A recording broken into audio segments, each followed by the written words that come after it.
In the roaring heart of Los Angeles sports arena, a cocky young champion was about to turn jeers into bait. A celebration of martial arts tradition turned combustible when Joe Louis mocked Chuck Norris's legendary kicks and dared him to prove they were real.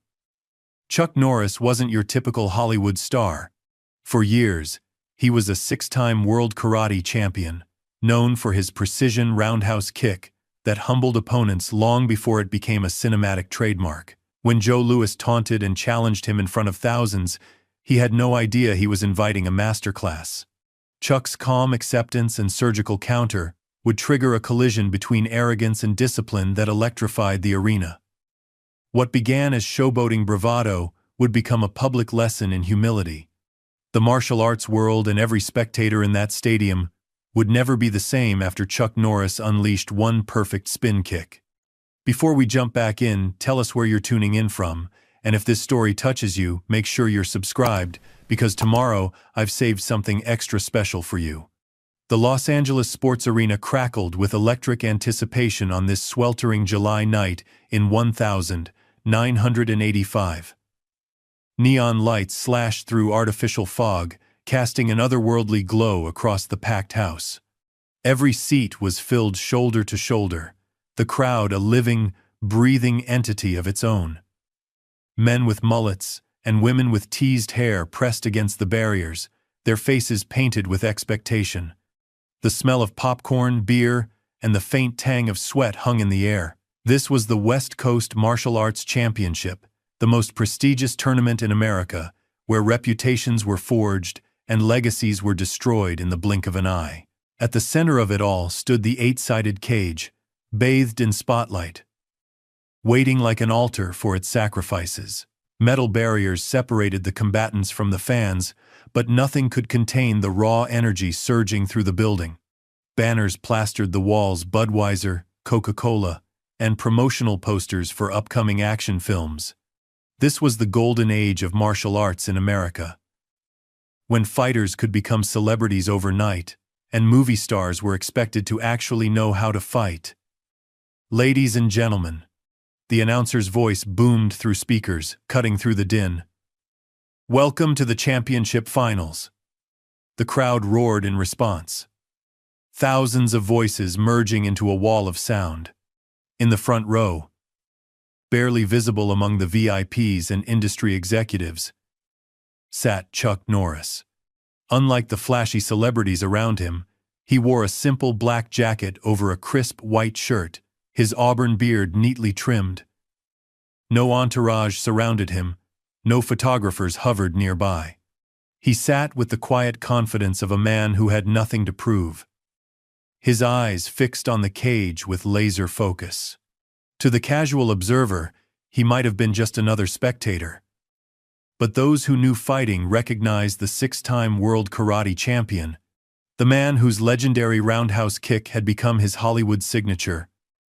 Chuck had come tonight as a spectator, not a competitor. At 45, his tournament days were behind him, but his passion for the art remained undiminished. His posture was relaxed, yet alert, hands resting lightly on his knees. He nodded occasionally to fans who recognized him, but his attention never wavered from the upcoming fight. In the red corner, the announcer continued, with a professional record of 26 wins and only 2 losses, the veteran warrior, the man they call the Old Guard, David Chen. A man in his late 30s emerged from the tunnel, his weathered face a map of hard-fought battles. He raised a single fist in acknowledgement as a portion of the crowd applauded respectfully. David Chen was a fighter's fighter, technically sound, humble, the kind of martial artist who bowed to his opponents and helped them up after knocking them down. His once black gi was faded to charcoal from countless washings, the white belt around his waist in stark contrast to his humility. The wrinkles around his eyes deepened as he smiled, soaking in what might be his final moment in the spotlight. Chuck nodded slightly, recognizing Chen's quiet dignity. They had crossed paths years ago in smaller competitions, and Chuck respected the man's dedication to traditional values in an increasingly commercialized sport. And in the blue corner, the announcer's voice rose an octave, practically vibrating with excitement. With an undefeated record of 15 straight victories, all by knockout, the rising star, the self-proclaimed face of fighting, Joe Louis! The arena exploded. Half the crowd leapt to their feet, screaming adoration. The other half booed and jeered with equal passion. But all eyes turned to the tunnel. Smoke billowed out as "Eye of the Tiger" blasted through the speakers. A figure emerged, arms raised in premature victory. Joe Louis was 26, 6'2", and built like a Greek statue. His custom-made red and gold gi was adorned with sponsorship patches, and his hair, a perfect golden mullet, seemed to catch the light from every angle. He strutted toward the cage like he owned not just the arena but everyone in it. "Who wants to see a knockout tonight?" he shouted, not waiting for the microphone. The crowd's reaction was immediate, a cacophony of cheers and jeers that only widened his Cheshire cat grin. Joe was everything the media loved: brash, photogenic, and controversial. He'd risen through the ranks like a comet, leaving broken opponents and sound bites in his wake. His fighting style matched his personality: flashy, aggressive, designed to humiliate rather than merely defeat. As Joe sauntered past the VIP section, his eyes swept across the celebrities and paused momentarily on Chuck Norris. Something flickered across his face recognition, perhaps even a flash of insecurity before his smirk returned, broader than before. He winked at Chuck before continuing his procession. Chuck's expression never changed, but something sharpened in his gaze. He had seen fighters like Joe before, talented but undisciplined, confusing arrogance for confidence. Inside the cage, the referee called both fighters to the center. David Chen bowed respectfully. Joe Louis rolled his eyes, bouncing on the balls of his feet, clearly impatient for the fight to begin. "I want a clean fight," the referee instructed. "Obey my commands at all times. Touch gloves and return to your corners." Chen extended his hand. Joe slapped it away. "Save the respect for after I put you to sleep, old man," Joe said, loud enough for the front row to hear. The crowd's reaction split the arena boos, clashing with cheers as Joe backpedaled, playing to his fans. Chuck leaned forward slightly in his seat, recognizing the disrespect for what it was: not strategy, but character revealed. The bell rang. Chen approached cautiously, hands high in a traditional guard. Joe circled, light on his feet, a predator toying with prey. The first minute was a dance, Chen probing with measured jabs, Joe slipping them with exaggerated ease. "Come on, Grandpa," Joe taunted. "My grandmother hits harder than that." Chen remained focused, ignoring the psychological warfare. But Joe was more than just talk. When he struck, it was with lightning speed, a front kick to the chest that sent Chen stumbling backward. The crowd gasped at the display of power. "That's one," Joe shouted, playing to the cameras. "How many can you take before you fall?" Chen recovered, circling more cautiously now. His eyes betrayed the first flicker of doubt. In the front row, Chuck watched with growing concern. Chen was a good fighter, but Joe was younger, faster, and fueled by a hunger that bordered on cruelty. The fight continued, Joe landing strikes with increasing frequency. Midway through the first round, he caught Chen with a spinning back fist that dropped the older fighter to one knee. "Stay down if you're smart," Joe taunted, strutting around the cage. "I'm just getting started." Chen pushed himself up, blood trickling from a cut above his eye. The referee checked on him, but Chen waved him off, determined to continue. In that moment, something changed in Joe's demeanor. His showmanship gave way to something darker, a desire not just to win but to break his opponent's spirit before his body. He pressed forward with savage intensity, forcing Chen against the cage. "This ain't a dojo, old man," Joe hissed, close enough that only Chen and those nearest the cage could hear. "This is my world now." A flurry of strikes followed a jab to the nose, a cross to the temple, an uppercut to the chin. Each one landed with surgical precision. Chen's legs buckled, and he collapsed to the mat. The referee dove between them, waving his arms to stop the fight. Joe didn't wait for the official announcement. He leaped onto the cage, arms raised, soaking in the adulation of his fans. "Who's next?" he bellowed. Medical staff rushed to Chen's side, checking his vitals, helping him into a sitting position. The veteran fighter sat dazed, blood streaming down his face, the reality of the defeat sinking in. Chuck watched impassively as the medics attended to Chen. The veteran in him recognized Joe's skill, but the man in him was troubled by the lack of respect. Joe jumped down from the cage and grabbed the microphone from the announcer, his chest heaving with exertion and adrenaline, but his smile never faltering. "That's how you end a career, folks," he crowed, pointing at Chen, who was being helped to his feet. "The old way is done.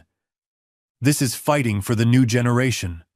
The crowd's reaction was mixed enthusiastic cheers from some sections, uncomfortable silence from others. Joe fed off both, turning in a circle to take in the crowd's energy.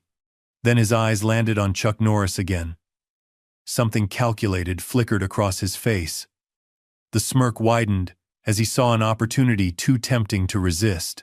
In the cage, David Chen limped toward the exit, supported by medics.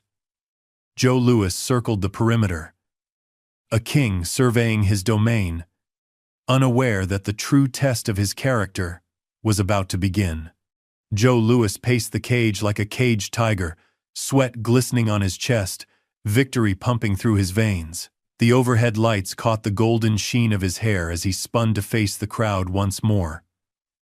Microphone clutched in his hand like a weapon. His chest heaved with exertion, but his voice rang clear and confident through the arena speakers. "That's what real fighting looks like," he shouted, gesturing toward the exit where David Chen had disappeared moments before. "No bowing, no meditation crap. Just pure dominance." Half the arena erupted in cheers, while pockets of uncomfortable silence spread among the more traditional martial arts fans. Joe fed off both reactions equally, his grin widening as he scanned the crowd. When his eyes locked onto Chuck Norris in the front row, his smile took on a predatory edge. "Well, well, well." Joe's voice dropped to a theatrical whisper that somehow carried through the entire arena. "Look who we have here tonight." Camera operators followed his gaze, and the giant screens overhead suddenly filled with Chuck's impassive face. A murmur rippled through the crowd as recognition spread. Chuck's expression remained neutral, neither acknowledging the sudden attention nor shrinking from it. "Chuck Norris himself," Joe announced, pointing directly at him. "The man, the myth, the movie star." The emphasis on those last two words was unmistakable. A subtle but clear distinction between real fighters and entertainers. The crowd's energy shifted, anticipation crackling through the air like static electricity. "You know, Chuck," Joe continued, approaching the edge of the cage nearest to where Chuck sat, "I grew up watching your movies. All those fancy spin kicks, those slow-motion roundhouses." He paused for effect. "Very entertaining. Hollywood gold." He emphasized the word entertaining with a dismissive flick of his wrist. The implications were clear to everyone in the arena.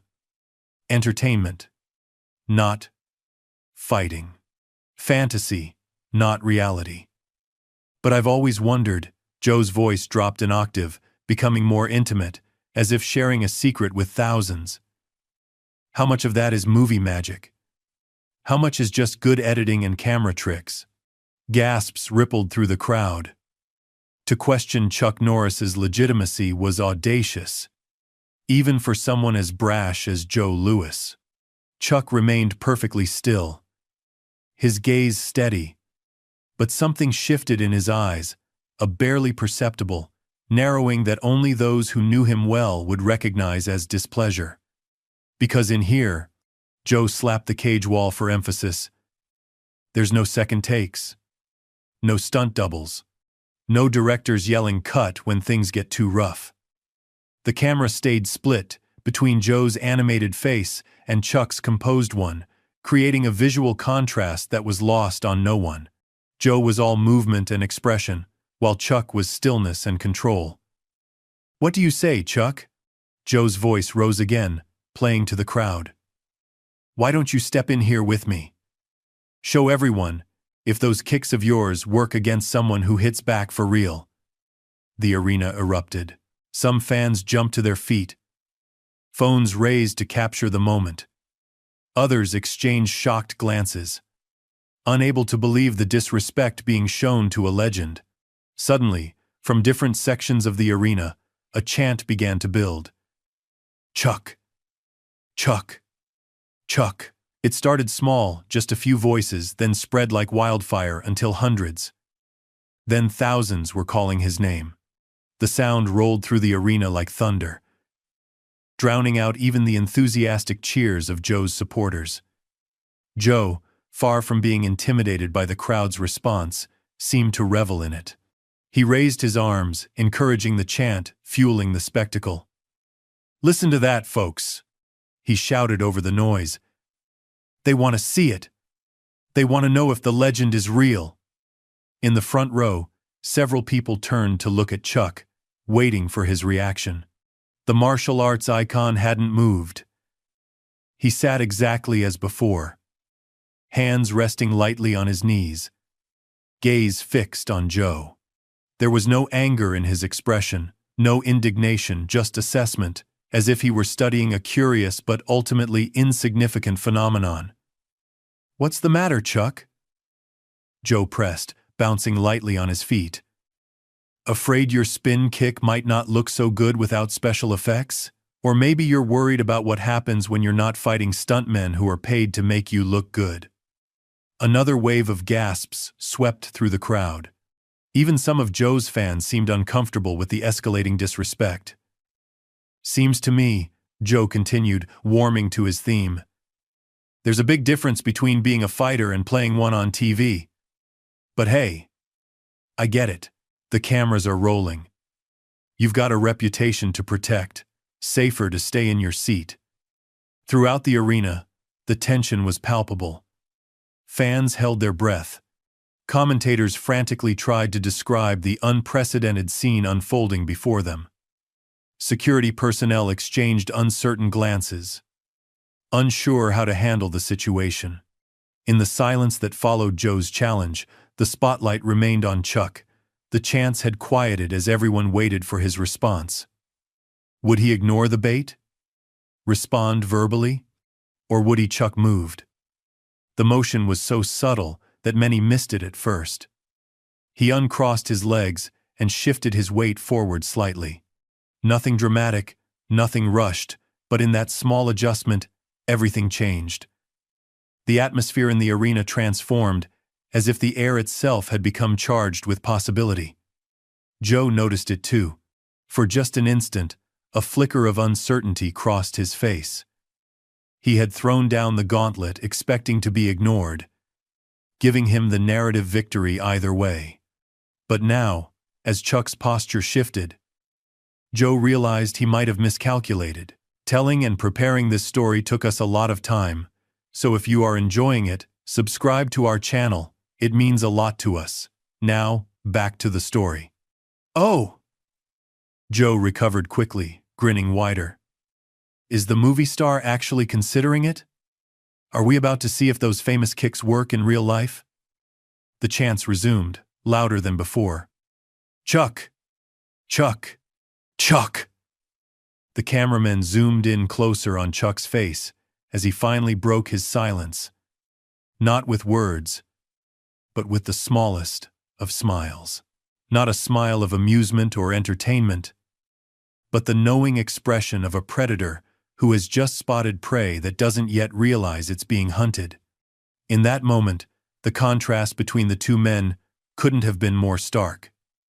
Joe, loud and performative, desperately commanding attention; Chuck, silent and measured, naturally drawing it without effort. "Come on, Chuck," Joe called out, his voice taking on a slightly strained quality beneath the bravado. "The cage is waiting. Show us what Chuck Norris can really do." As if responding to an entirely different conversation, one no one else could hear. Chuck finally stood. The motion was fluid, unhurried, yet somehow inevitable, like the rising of the tide. He shrugged off his jacket and handed it to a nearby security guard. The arena fell into stunned silence, a collective held breath. This wasn't part of the program. This wasn't planned. This was something raw and real happening before their eyes, a moment they would tell their grandchildren about decades later. Joe Louis, for all his bravado, hadn't expected this. The confident smirk flickered momentarily as Chuck began to move toward the cage. But he recovered quickly, grabbing the microphone again. "Well, would you look at that?" he shouted, his voice carrying a thin edge of nervous energy. "Chuck Norris is actually coming down. Someone check if there's a director somewhere." Yelling "Action!" the joke fell flat in the electric silence.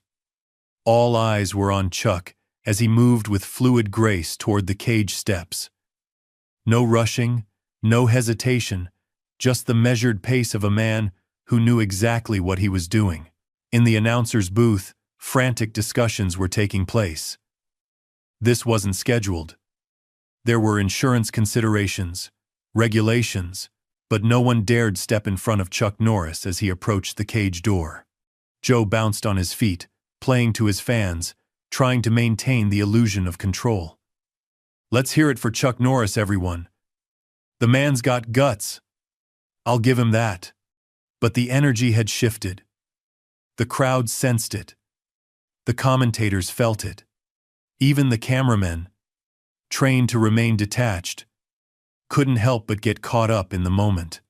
Something momentous was about to happen. A collision not just of bodies, but of philosophies. Old school versus new. Respect versus arrogance. Substance versus spectacle. The cage door opened. Chuck Norris stepped through. The die was cast. The cage door swung open with a metallic groan that seemed to echo through the now hushed arena. Chuck Norris stepped through the threshold with the same unhurried confidence that had characterized his approach. No hesitation, no grandstanding, just pure intentional movement. He wore no flashy entrance robe, no custom gi like Joe's, just the white shirt he'd been wearing in the audience, sleeves now rolled up to reveal forearms corded with muscle that belied his 45 years. Time seemed to slow as Chuck moved into the cage. The overhead lights caught the auburn highlights in his beard, the calm determination in his eyes. Where Joe had bounded in earlier like an excitable puppy, Chuck entered like a silent predator, economical in motion, wasting nothing, commanding attention without demanding it. The contrast between the two men could not have been more striking. Joe, younger by nearly 20 years, all flash and swagger, bouncing from one foot to the other, unable to stay still. Chuck, composed and centered, each step deliberate, each breath controlled, his presence filling the cage not through theatrics but through sheer force of character. "Ladies and gentlemen," the announcer's voice broke through the silence, a slight tremor betraying his surprise at this unplanned turn of events. "It appears that Chuck Norris has accepted Joe Louis's challenge." The crowd erupted again, cell phones raised high to capture the historic moment. In the press section, sports writers frantically scribbled notes, knowing they were witnessing something unprecedented. The regular rules of promotion and scheduled bouts had been cast aside. This was fighting in its purest, most primal form, a direct response to a public challenge. Security personnel conferred frantically at the edge of the platform, but none dared interrupt what was unfolding. The tournament director whispered urgently into a walkie-talkie, but his eyes never left the cage. This was either a catastrophe or the greatest promotional moment in the tournament's history, and no one was quite sure which. Inside the cage, Joe Louis's cocky grin remained plastered across his face, but a new tension had appeared around his eyes. He'd thrown out the challenge as a publicity stunt, never truly expecting it to be accepted. Now, faced with the reality of Chuck Norris standing across from him, something flashed behind his eyes. A momentary glimpse of the boy who had once admired the very man he had just insulted. But Joe was nothing if not committed to his persona. He couldn't back down now. Not with thousands watching in person and millions more about to see the footage. He raised the microphone again, determined to maintain control of the narrative. "Well, well. The movie stars actually got some guts," he called out, playing to the crowd. "Somebody better call his agent. I don't think this was in his contract." The joke fell flat in the electric atmosphere. Joe sensed it and pushed harder, circling Chuck like a shark, microphone still clutched in his hand. "No cameras? No stunt coordinator?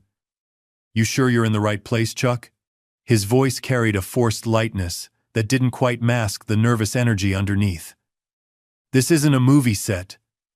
This is real fighting." Throughout Joe's monologue, Chuck remained silent. He simply stood in the center of the cage, watching Joe with the patient focus of a man who had seen countless fighters come and go, who had faced opponents in real combat when Joe was still in diapers. There was no anger in his gaze, no resentment at the disrespect, only assessment.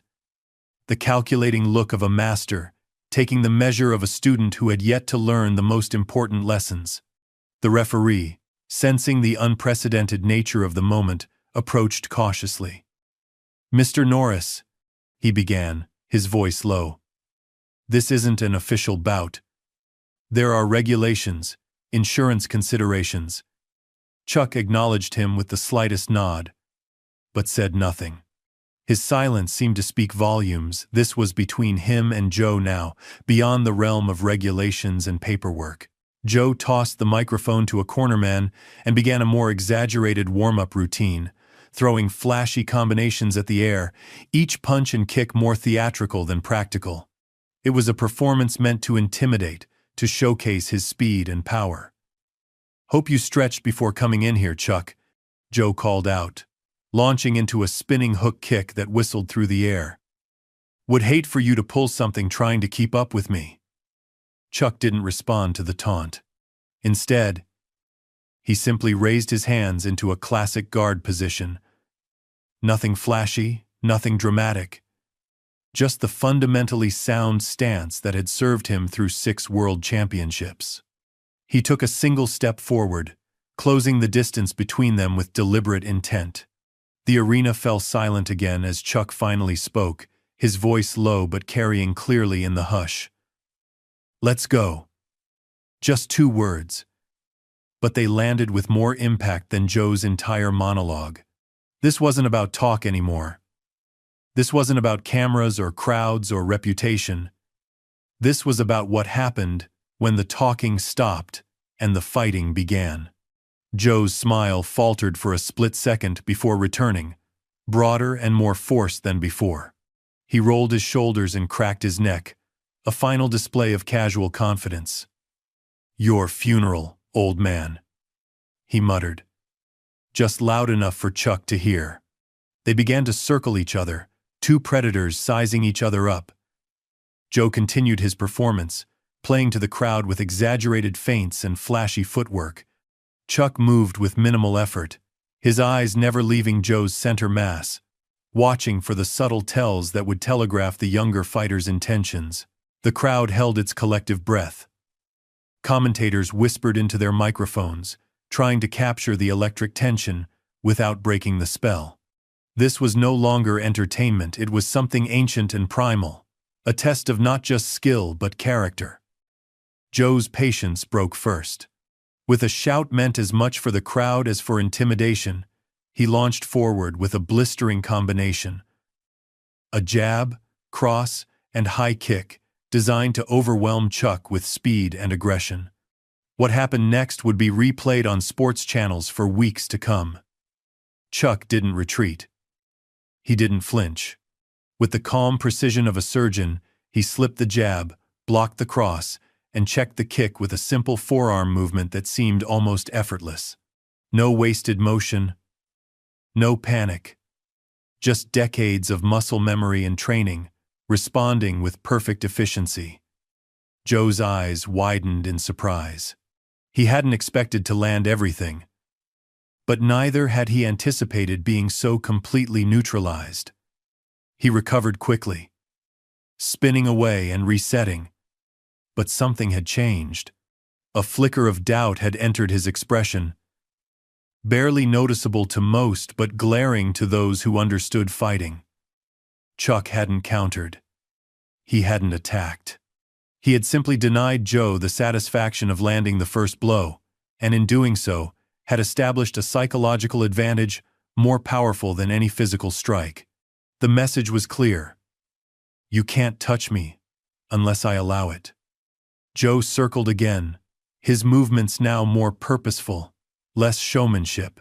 The smirk remained, but it had hardened into something more determined, more focused. He jabbed again, testing Chuck's defenses, looking for openings. Chuck parried easily, his movements minimal and precise.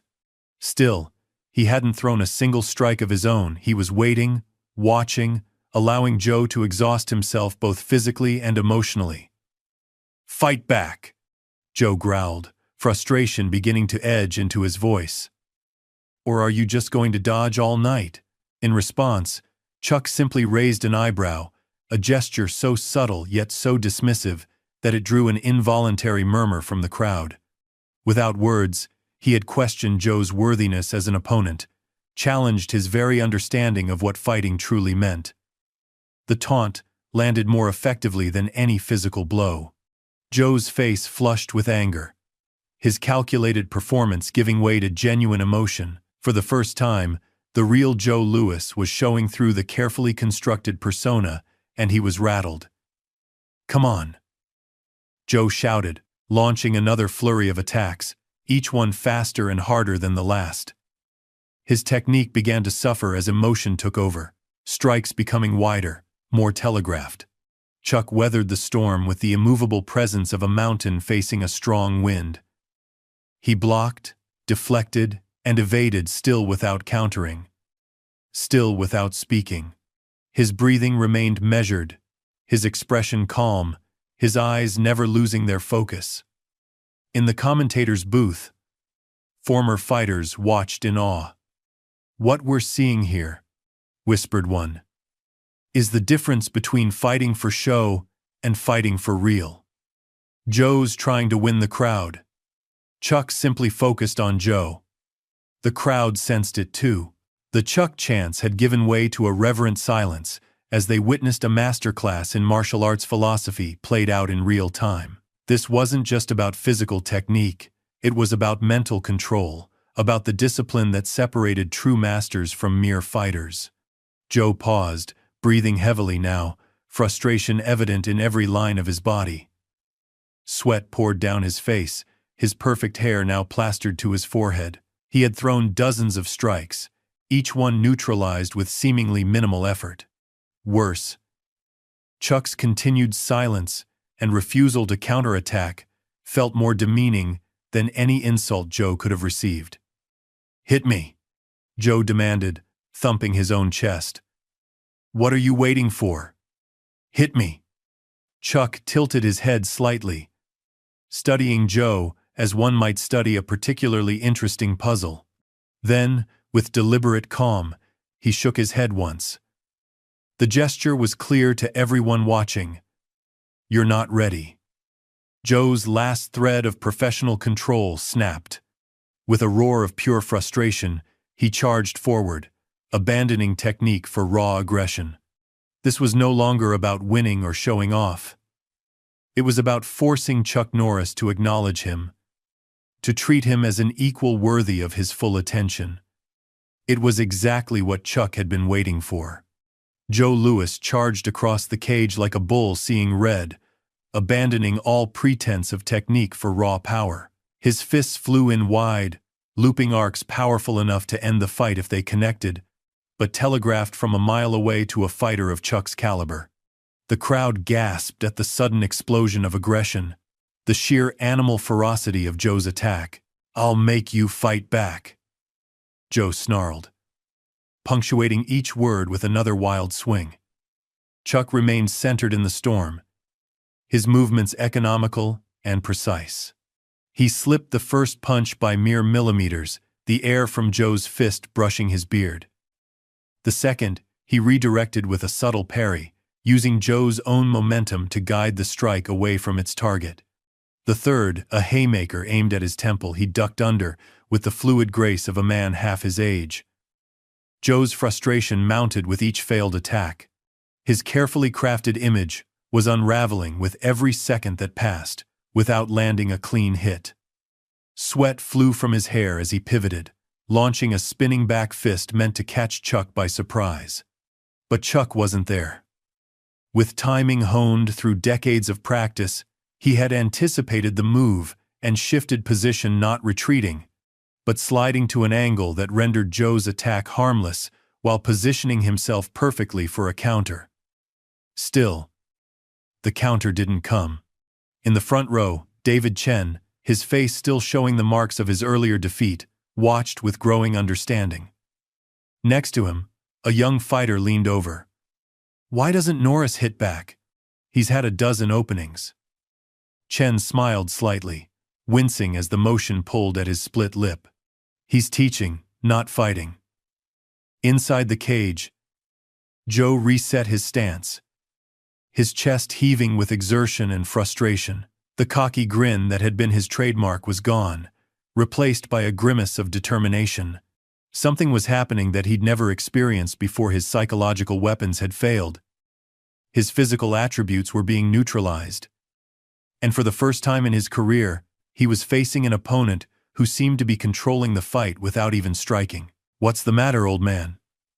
Joe taunted, the strain evident in his voice. "Afraid to throw those famous kicks? Afraid they might not work without a camera trick?" Chuck's expression never changed, but something shifted in his eyes, not anger, but a decision made. The time for pure defense had passed. The lesson was entering its next phase. As Joe launched his next combination, a jab, cross, and roundhouse kick, Chuck finally moved to counter. The movement was so fast that many in the audience missed it entirely. One moment Joe was attacking, the next he was stumbling backward, a red mark blooming on his ribcage, where Chuck's perfectly timed counterpunch had slipped through his guard. The crowd erupted, the sudden shift in momentum releasing the tension that had been building. Joe's eyes widened in shock, not just at being hit, but at the precision and power behind the strike. It hadn't been thrown with anger or maximum force. It had been calculated to make a point, to demonstrate the gulf in skill between showmanship and mastery. "Ladies and gentlemen," the commentator's voice cut through the crowd noise, "what we just witnessed was Chuck Norris's legendary counter-striking, the same technique that won him 6 consecutive world titles. Perfect timing. Perfect placement." Joe recovered quickly. His pride stung more than his body. The flash of shock in his eyes hardened into determination. This was no longer about humiliating a movie star. It was about survival against a legitimate threat. He circled more cautiously now, respect reluctantly entering his stance and movement. Gone were the theatrical feints and unnecessary flourishes. Joe Louis was finally fighting like a professional, not a performer. "That's one," Joe said, his voice low and controlled. "Let's see if you can do it again." Chuck didn't respond verbally. He simply resumed his ready position, hands raised, balance perfect, the same fundamentally sound stance he had taught thousands of students over the years. In that moment, he wasn't just fighting Joe Louis. He was representing an entire philosophy of martial arts that emphasized substance over style, discipline over display. Joe attacked again, this time with more technical precision. A probing jab, followed by a legitimate combination designed to test Chuck's defenses rather than overwhelm them. It was the approach of a fighter who had reassessed his opponent and adjusted accordingly. Chuck nodded slightly, acknowledging the improvement. Then he demonstrated why he was still the master. As Joe's combination unfolded, Chuck's counters came with surgical precision. A check to the jab, a slip of the cross, and then a counter-strike delivered with such perfect timing that it caught Joe between movements when he was most vulnerable. Again, the hit wasn't delivered with maximum power. It wasn't meant to knock Joe out, but to educate him.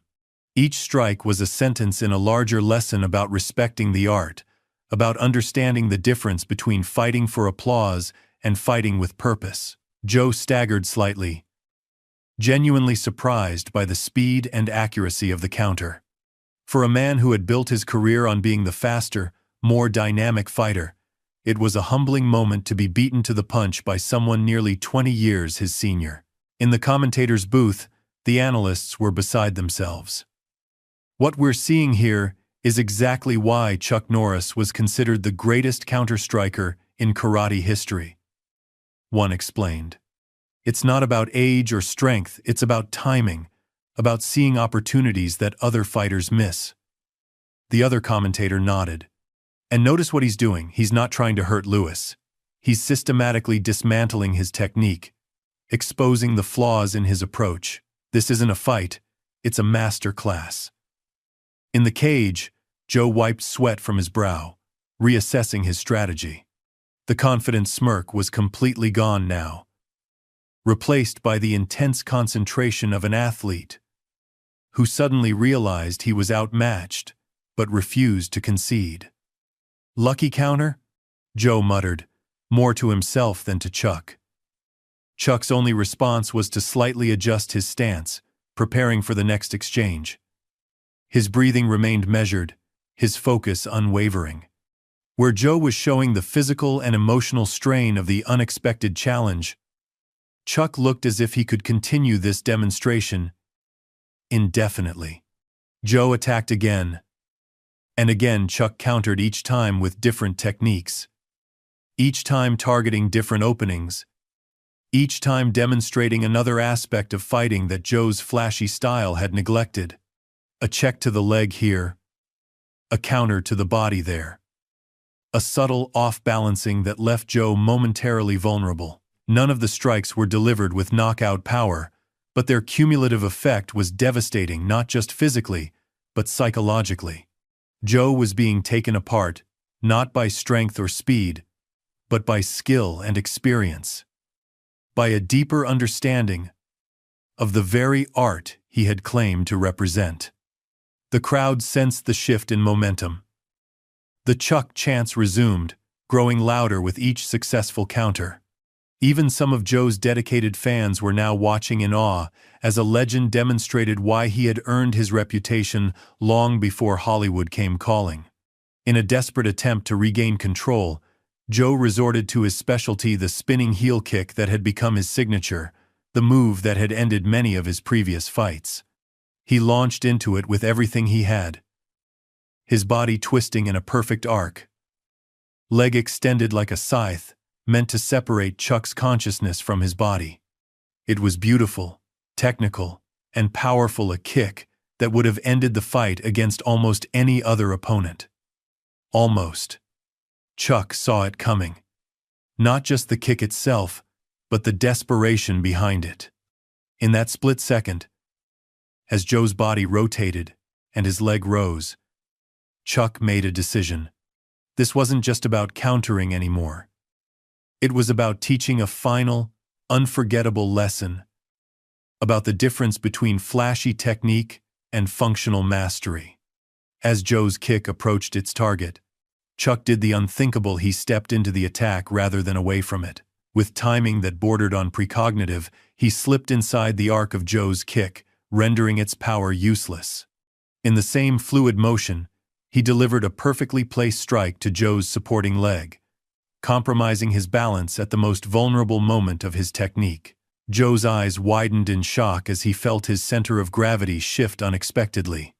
His spectacular kick cut through empty air as his body betrayed him, sending him stumbling awkwardly across the cage, all grace and control momentarily abandoned. The crowd gasped collectively. What they had just witnessed wasn't just a defensive move, it was a master exposing the fundamental flaw in a student's approach, prioritizing spectacle over substance, flash over function. Joe regained his footing, but something had changed irrevocably. The last vestiges of his cocky persona had been stripped away, leaving only the raw fighter underneath, talented but incomplete, powerful but unrefined. In his eyes now was something new. Respect tinged with fear. The sudden, humbling recognition of true mastery. Chuck hadn't even thrown his own famous kick yet. He hadn't needed to.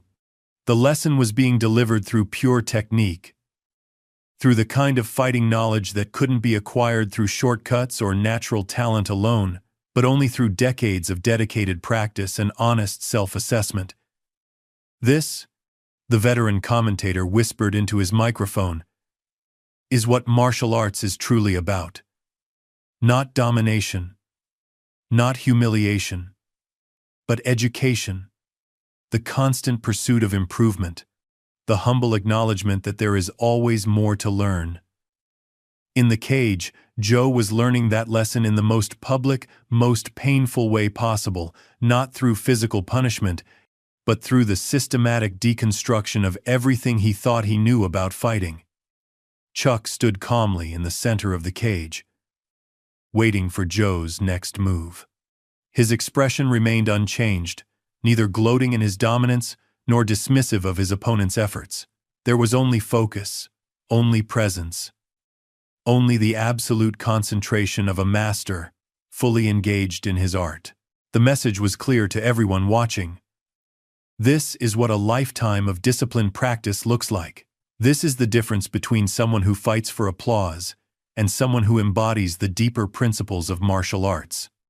Joe Louis stood at a crossroads, facing a choice that would define not just this moment, but his entire career. He could continue as before, relying on flash and aggression, or he could acknowledge the lesson being offered and grow from it. With a deep breath, Joe nodded slightly to Chuck, the first genuine show of respect he'd displayed all night. Then he raised his hands into a more traditional guard position, mirroring Chuck's fundamentally sound stance. The crowd recognized the significance of the gesture, and a murmur of appreciation rippled through the arena. This was Joe Louis, the self-proclaimed future of fighting, adapting his style in real time based on the lessons being taught by a true master. But Chuck knew better than to take the gesture at face value.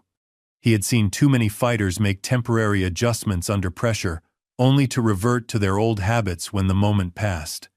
True change required more than a single moment of humility. It required a fundamental shift in perspective. As Joe approached with his new, more measured stance, Chuck nodded slightly in acknowledgement. Then, with timing that seemed almost supernatural, he launched into the move everyone had been waiting for, the legendary Chuck Norris roundhouse kick. Unlike Joe's flashy spinning techniques, there was nothing excessive about Chuck's kick. No wasted motion, no unnecessary rotation, just pure functional efficiency delivered with decades of refined power. It was so fast that many in the audience didn't see it until Joe was already staggering backward, a look of shocked respect on his face. The kick hadn't been delivered at full power. This wasn't about causing injury. It had been precisely calibrated to make a point. This is what real technique looks like. This is what happens when flash is stripped away and only function remains. Joe touched his jaw where the kick had connected, his eyes wide with a new understanding. He had spent years developing his own spectacular version of the roundhouse, adding spins and jumps to impress the crowd. In that moment, facing the pure, unadorned perfection of Chuck's traditional technique, he understood what he had been missing. The lesson was complete. The Los Angeles sports arena pulsed with a new kind of energy. The initial bloodlust of the crowd had transformed into something more profound, a collective appreciation for the martial arts clinic they were witnessing. Camera flashes punctuated the hush that had fallen over the spectators, each person understanding that they were watching something historic unfold. Joe Louis stood in the center of the cage, breathing hard, a thin trickle of blood at the corner of his mouth where Chuck's roundhouse had connected. The cocky grin that had been his trademark was gone, replaced by an expression of grim determination. This was no longer about showmanship or ego. It was about survival with dignity against a superior opponent. Across from him, Chuck Norris waited calmly, his breathing controlled, his stance unchanged since the beginning of their encounter. The contrast between the two fighters could not have been more stark, Joe showing every sign of physical and emotional strain, Chuck appearing as if he could continue at this pace indefinitely. "I'm not done yet," Joe said, his voice low enough that only Chuck and those nearest the cage could hear. Chuck nodded slightly, acknowledging Joe's resilience. Despite everything, the younger fighter had not quit, had not made excuses.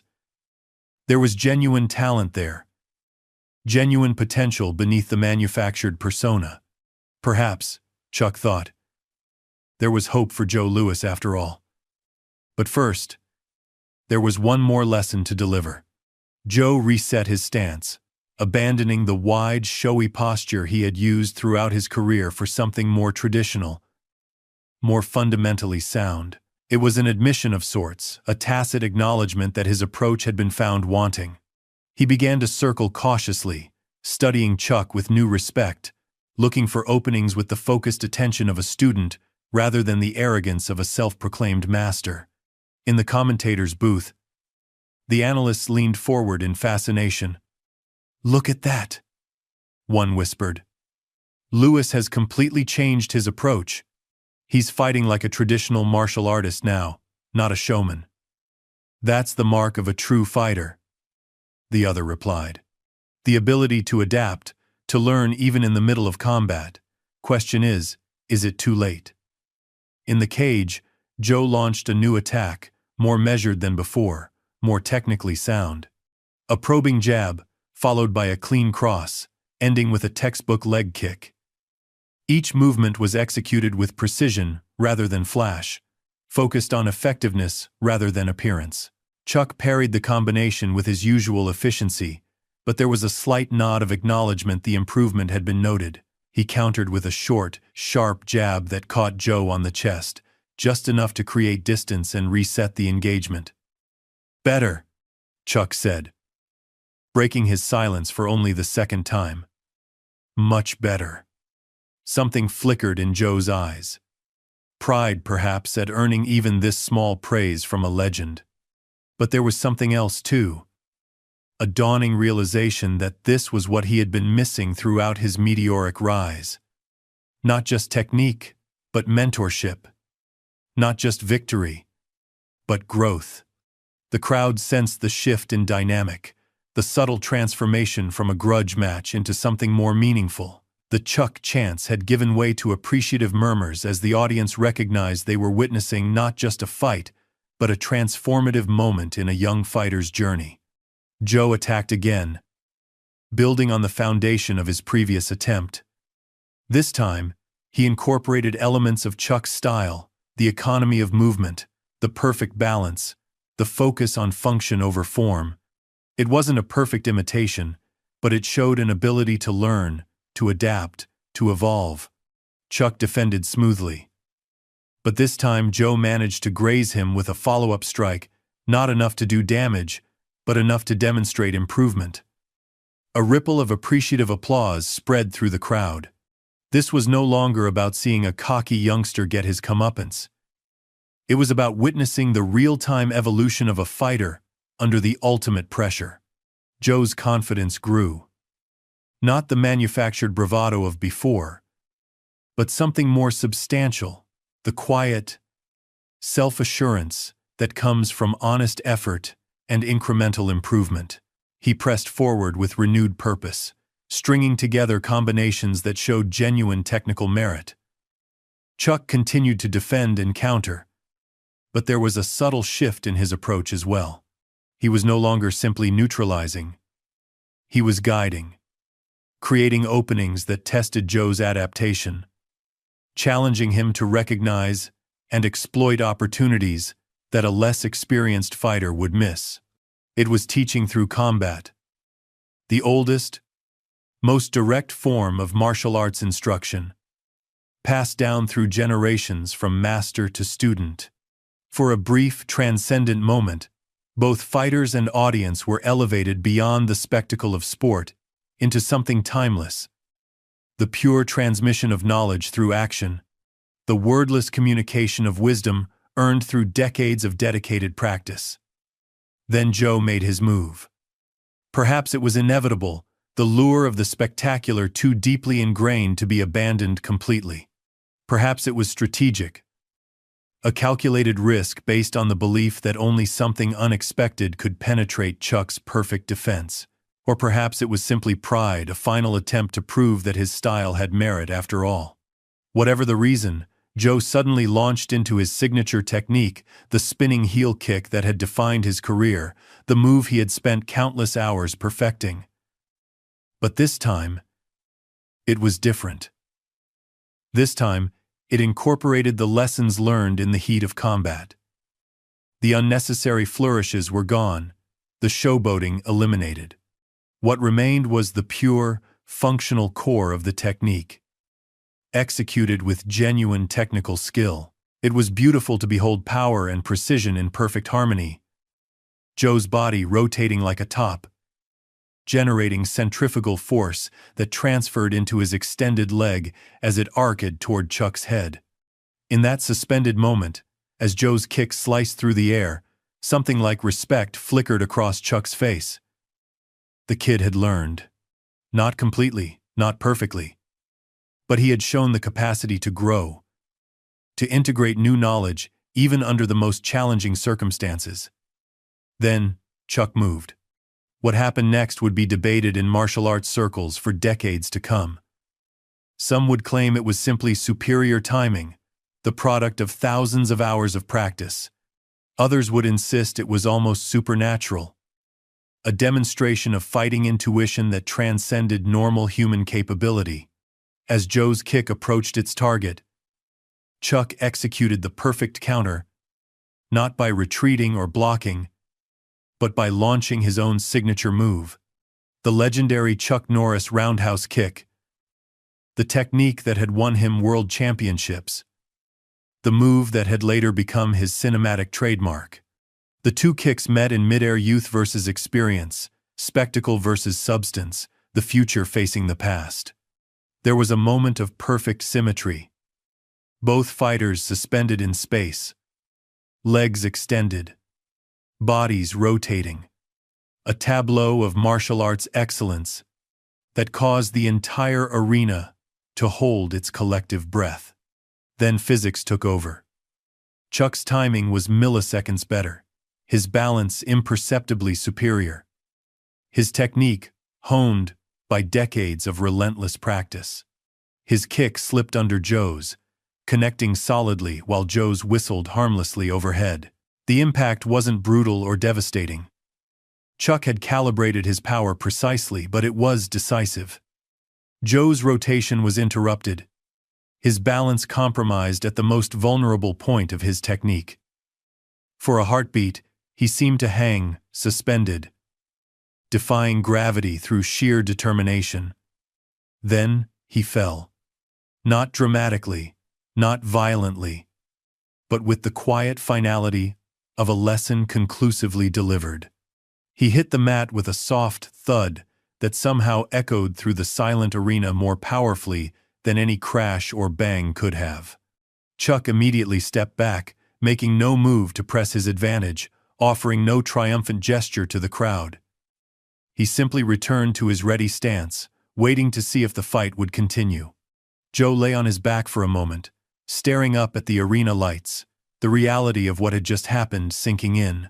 He had thrown his best technique improved by the very lessons Chuck had been teaching him and still found himself on the canvas. Not because of superior strength or speed, but because of superior mastery, superior understanding, superior discipline. The referee moved in, prepared to start a count, but Joe was already moving. Not rushing, not scrambling, but rising with deliberate dignity.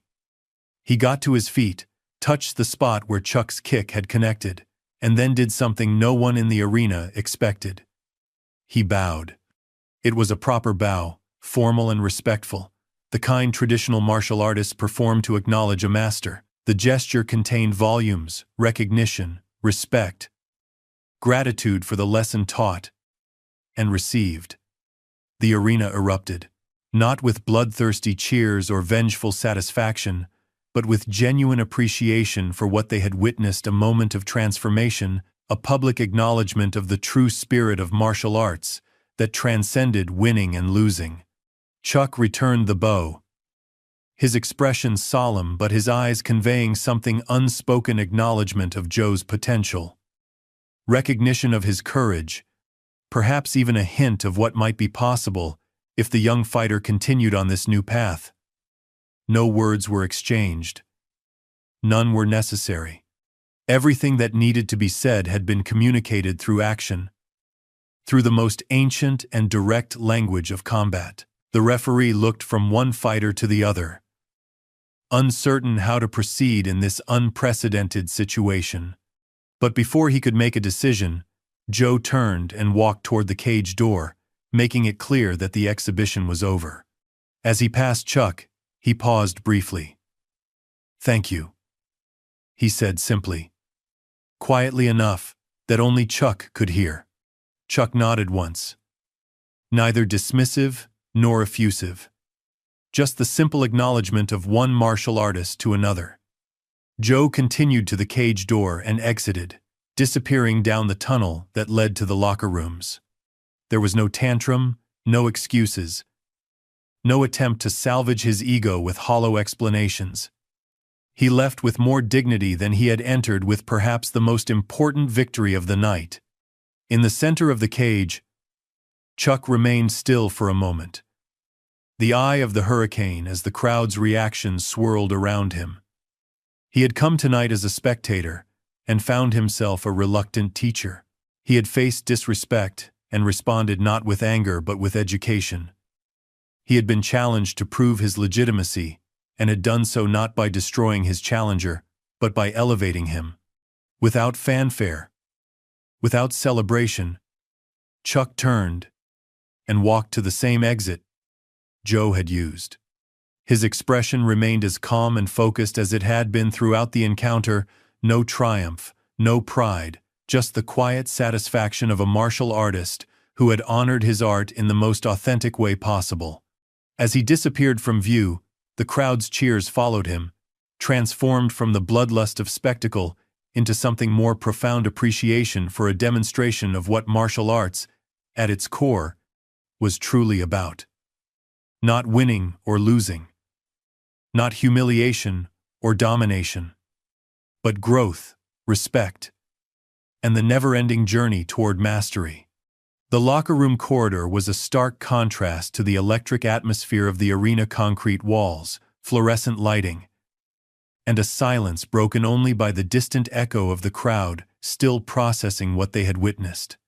Chuck Norris walked unhurriedly down the hallway, his footsteps measured and even his breathing already returned to normal despite the exertion of the impromptu bout. Ahead of him, Joe Louis sat alone on a bench outside the main locker room, head bowed, still in his fight gear. The younger fighter looked up as Chuck approached, the cockiness completely gone from his expression, replaced by something more complex, humility tinged with confusion, respect shadowed by the painful process of reevaluating everything he thought he knew. Joe stood as Chuck reached him, instinctively straightening his posture. "I didn't expect you to actually come down," he admitted, his voice stripped of its earlier bravado. "I thought—" He stopped, reconsidering his words. "I didn't think." Chuck nodded slightly, neither condemning nor absolving. "Thinking comes after," he said simply. The two fighters stood in silence for a moment, the gap in age and experience between them suddenly more apparent in this quiet corridor than it had been in the charged atmosphere of combat. Joe's youth seemed more pronounced now, not just physically, but in the raw, unformed quality of his potential. "I've won 15 straight fights," Joe said finally, not boasting but seemingly trying to reconcile his past success with his current defeat. "Knocked out everyone they put in front of me." "I know," Chuck replied. "I've seen the tapes." Joe looked up, surprise evident on his face. "You watched my fights?" "I study all promising fighters." Chuck's tone was matter-of-fact, neither flattering nor dismissive. "You have natural talent, good speed, power." The implied "but" hung in the air between them. Joe waited for the criticism, the breakdown of his flaws, the lecture on respect that he probably deserved after his public challenge. Instead, Chuck simply turned to continue down the corridor. "Wait," Joe called after him, a note of desperation entering his voice. "That's it? You're not going to tell me what I did wrong?" Chuck paused, considering the question with the same deliberate care he brought to everything. "You already know," he said finally. "Otherwise, you wouldn't be asking." The truth of the statement landed like a physical blow. Joe had spent his career cultivating an image, playing to crowds, mistaking attention for respect. Deep down, he had known something was missing, something that separated fighters like him from masters like Chuck Norris. Tonight, that gap had been exposed in the most public way possible.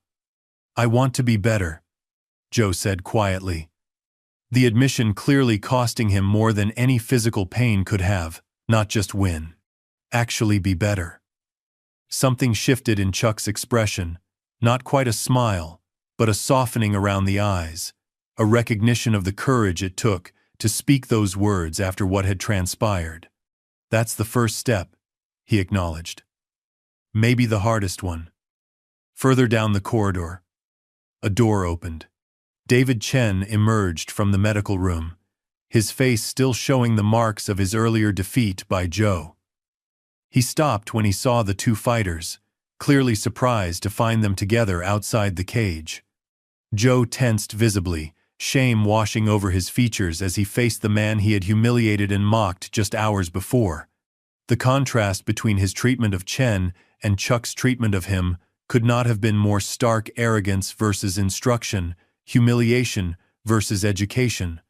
Chuck watched silently, offering neither prompting nor interference. This was Joe's moment, his opportunity to demonstrate whether the lessons of the night had truly been absorbed or merely survived. After a moment of hesitation, Joe stepped forward and extended his hand to Chen. "I'm sorry," he said simply. "The way I acted after our fight. It wasn't right. You deserve better." Chen studied Joe's face, searching for sincerity, perhaps expecting to find the same mocking smirk that had accompanied his defeat. Finding only genuine remorse, he accepted the handshake. "We all have things to learn," he said with quiet dignity. "Some lessons are harder than others." Something flickered in Chen's eyes. Not forgiveness exactly, for that would take time, but recognition. The beginning of a bridge across a chasm that Joe himself had created. Chen looked past Joe to Chuck, a question in his expression. "He's learning," Chuck said simply, and Chen nodded, understanding the significance of those two words coming from someone of Chuck's stature. The path is long, Chen replied, addressing both Chuck and Joe. But worth walking. He touched his bruised face gently, a physical reminder of the evening's events. Perhaps we'll meet again when the journey has progressed further. The exchange was brief but profound, a microcosm of the larger transformation taking place, the first concrete evidence that Joe's change might be more than temporary. As Chen continued past them toward the exit, a group of tournament officials rounded the corner, clipboards in hand, expressions a mixture of concern and excitement.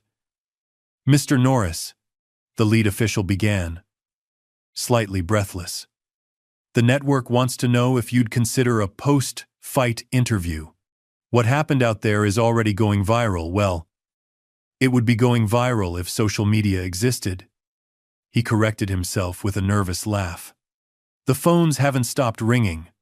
Sports Illustrated is calling. ABC, NBC. Everyone wants a statement." Chuck shook his head once, a simple, definitive gesture that required no elaboration. His silence spoke volumes about what truly mattered to him, about the difference between seeking publicity and living with purpose.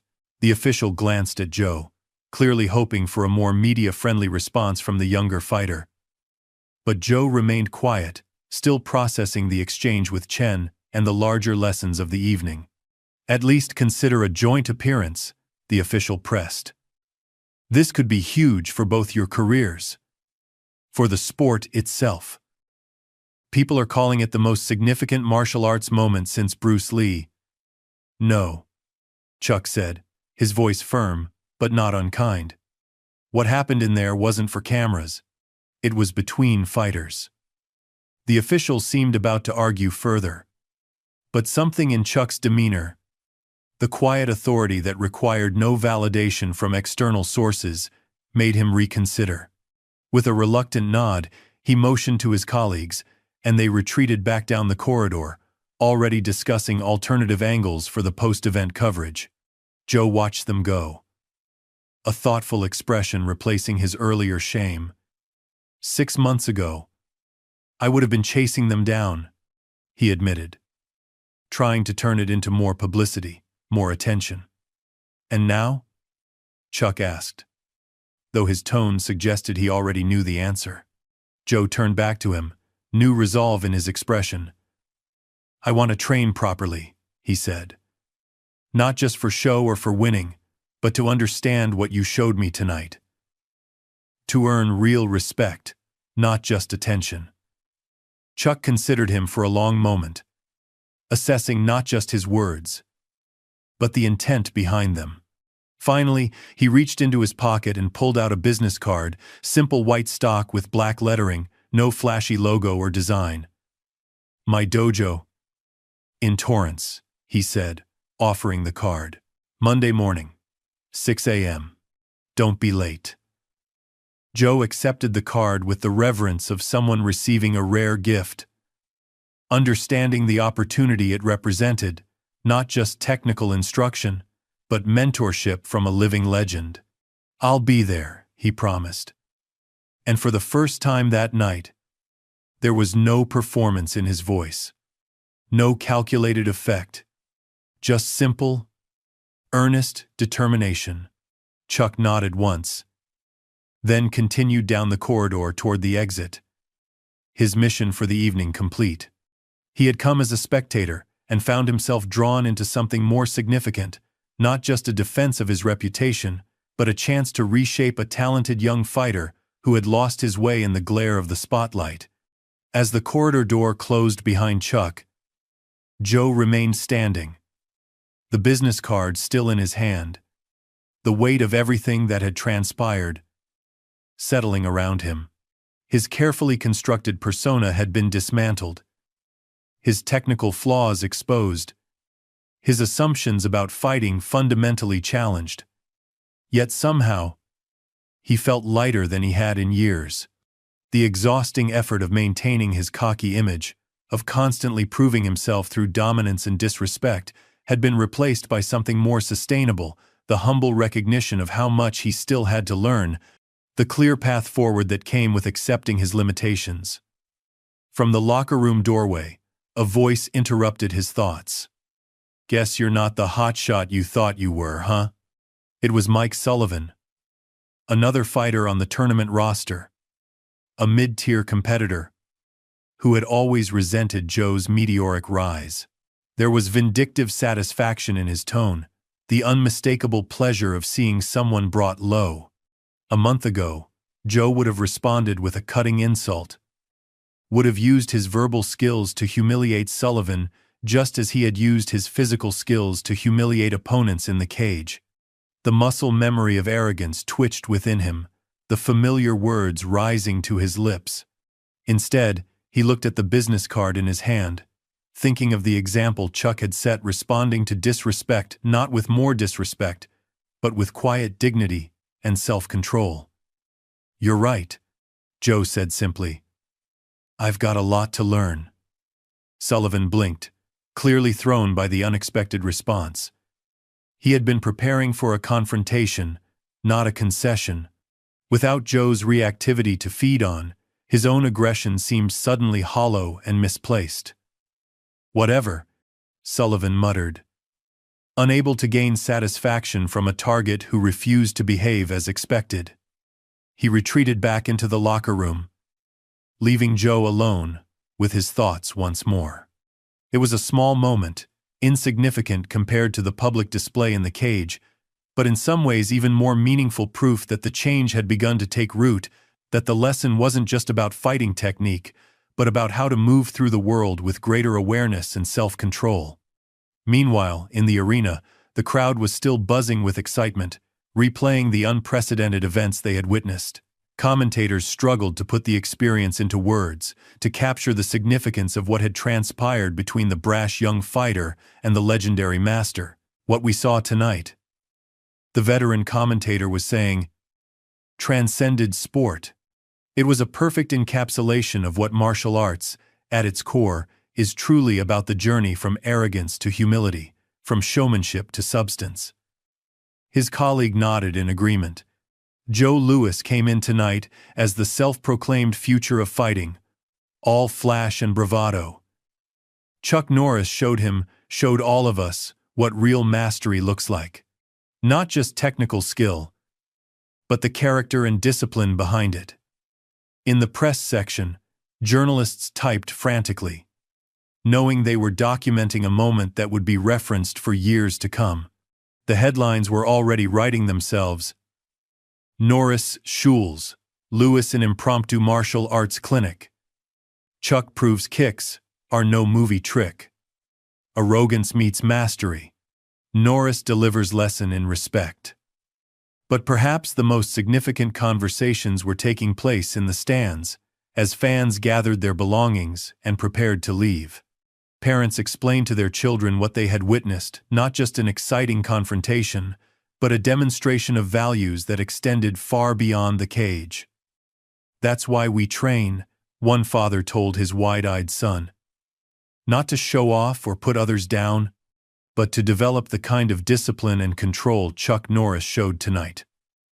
A group of young martial arts students huddled together, dissecting the technical aspects of what they had seen.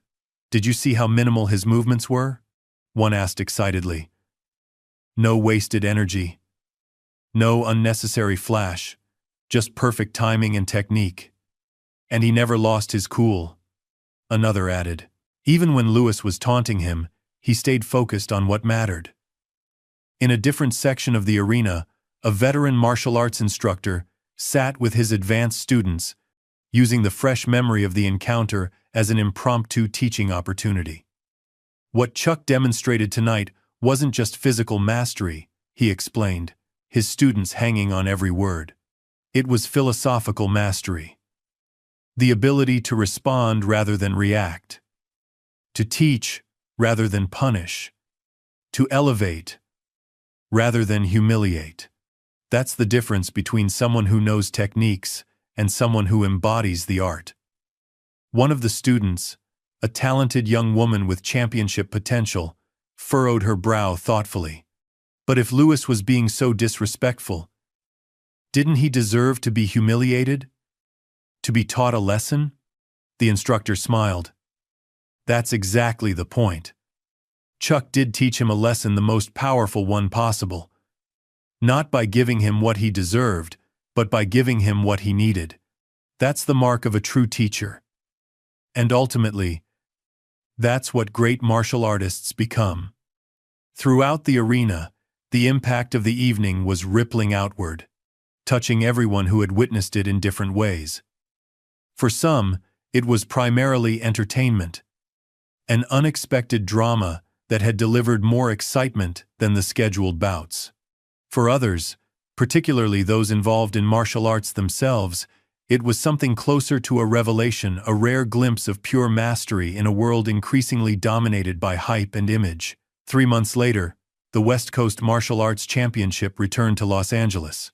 The arena was packed once again, the atmosphere electric with anticipation. But something was different this time.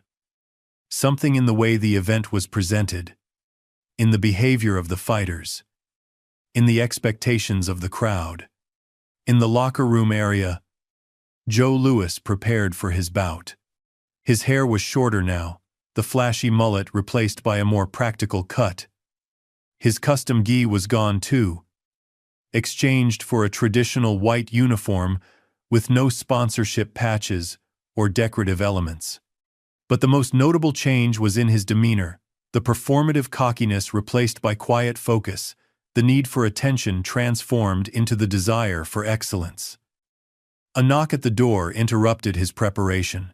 Chuck Norris entered, now in the role of cornerman rather than opponent. For the past 3 months, Joe had shown up at the Torrance dojo every morning without fail, absorbing not just technical instruction, but the deeper principles of martial arts that Chuck had spent a lifetime mastering. "Ready?" Chuck asked simply. Joe nodded, his expression serious but confident, not the manufactured confidence of his earlier career, but the genuine self-assurance that comes from proper preparation and honest self-assessment. "Remember," Chuck said, "tonight isn't about proving anything to anyone else. It's about honoring the art, respecting your opponent, and continuing your growth." "I understand," Joe replied. And the simple statement contained worlds of development, a testament to how far he had come since that fateful night 3 months before. Together, they walked toward the arena, master and student. The younger man, no longer in need of spotlights and spectacle to feel validated, the older man satisfied that his impromptu lesson had yielded more fruit than he could have anticipated. As they reached the entrance to the arena, the announcer's voice boomed through the speakers. "Ladies and gentlemen, please welcome back to the cage, Joe Lewis." Joe paused at the threshold, taking a deep breath. Chuck placed a hand on his shoulder, a simple gesture of support, one martial artist to another. "Thank you," Joe said quietly. "Not just for the training, but for that night. For showing me the difference between being strong and being a master." Chuck nodded, acknowledging the gratitude without need for elaboration. They both knew what he meant the night that had changed not just Joe's career, but his understanding of what it meant to be a martial artist. Joe stepped into the arena, greeted not by his old entrance music, but by the respectful applause of fans who had witnessed his transformation. He raised a single hand in acknowledgement, his demeanor neither arrogant nor showy, but dignified and focused. In that moment, as he approached the cage where his next challenge awaited, Joe Lewis embodied the lesson that Chuck Norris had taught him 3 months before, that true strength lies not in dominating others, but in mastering oneself.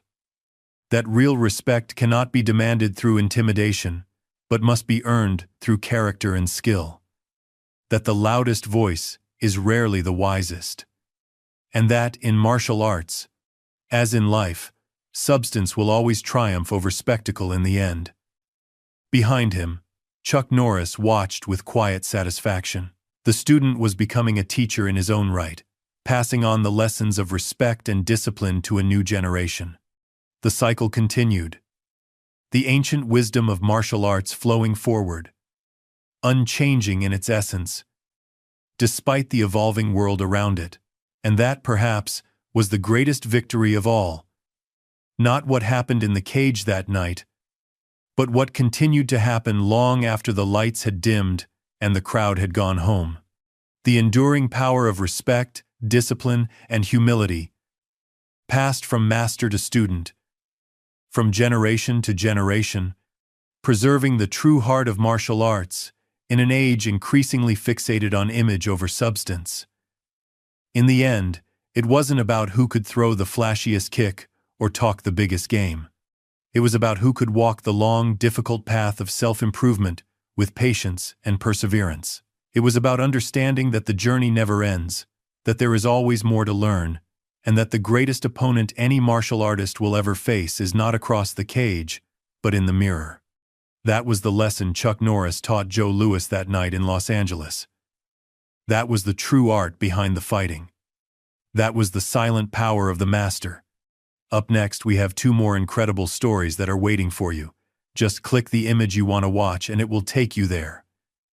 If you enjoyed this video, make sure to subscribe. It would mean a lot.